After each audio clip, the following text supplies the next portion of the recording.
Hey everyone, it's Kai from Cool Collectibles back again for another review. This is the Table Museum series by Figma, and this is the SP-075 Vitruvian Man.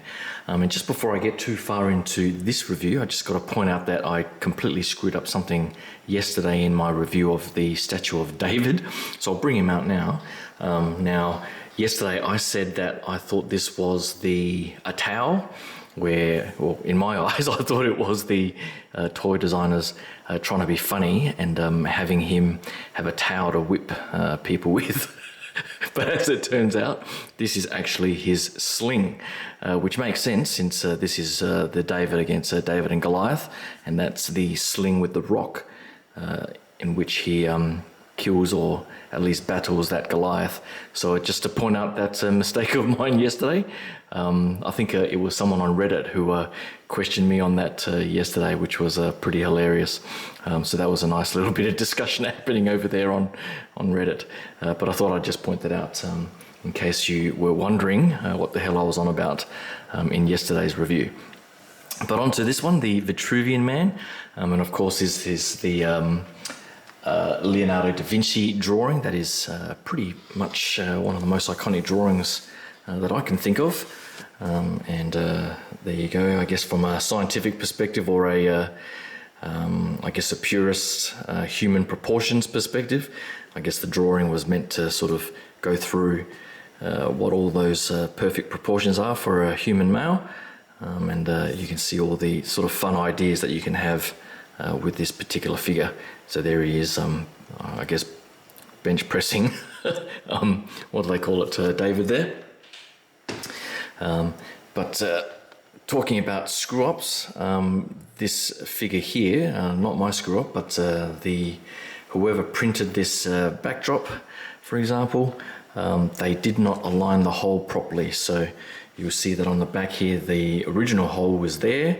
So I think whoever put these prints in the hole machine had them flipped the wrong way around, because I was wondering there for a second why I couldn't line up the hole properly, but that's because they put it in the wrong place. So I just had to get a little needle and then a knife just to make a hole myself, and in the end it doesn't look too bad. You can't really see the two holes, but then once you sort of set that all up, you can see that you can mimic that pose, that iconic pose, pretty well.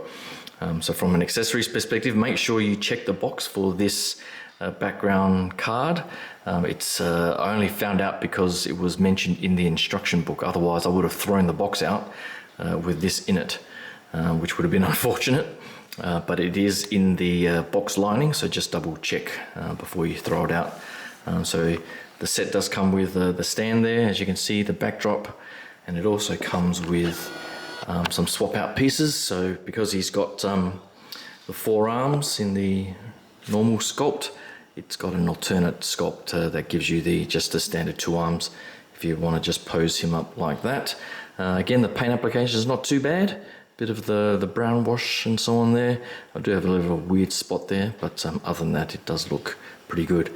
And all of these pegs here are what they call I can't remember what the term was in the instruction manual, but it's there to minimize the shrinkages of the holes.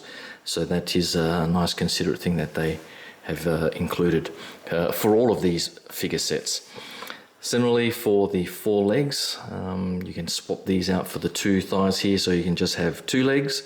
And again, they are molded pretty nicely and painted pretty nicely too. And then of course you get the 8 swap out hands. That seems to be the standard for these figures. So they all look pretty good there. But that's pretty much it for the accessories, so I'll get onto the main figure itself. Hold on. Alright, so here is the figure up close, and I think they've done a pretty good job in representing the original drawing. I love all the sort of shading, that sort of brown shading and so on across the figure there, and it's pretty consistently done all the way around the figure itself. So the legs, torso, hips, arms, it's more heavily done in the hair and so on, but I think that's pretty representative of the drawing itself.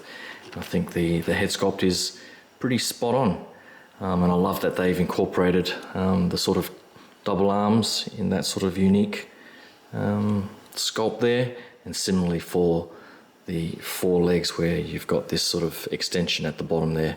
So you can get into some crazy fun poses with him running around with forelegs and forearms and so on. So it does look pretty good.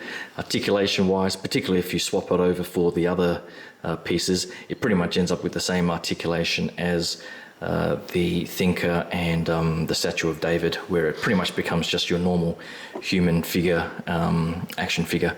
So all the joints are the same, and they are very nice and firm. So I do like how nice and firm those joints are. They don't feel loose at all, and it gives you quite a range of motion for each of those joints. So you can get, you know, lots of bends and unique poses like that as he's sort of running around.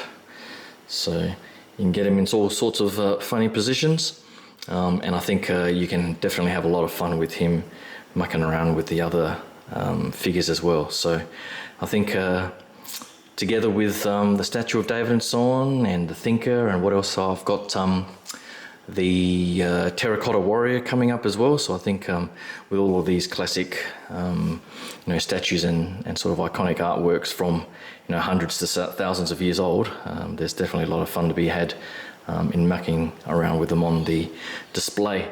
So I think that's pretty much it for all my thoughts on this particular one. Apart from the backdrop there were no other issues that I had with this one, so it's a pretty great addition to this table museum series. Up next is the, in order I think, is The Scream by Edvard Munch. So hopefully you can stick around for that. Until then, thanks again, and I'll talk to you guys soon. Cheers. Bye.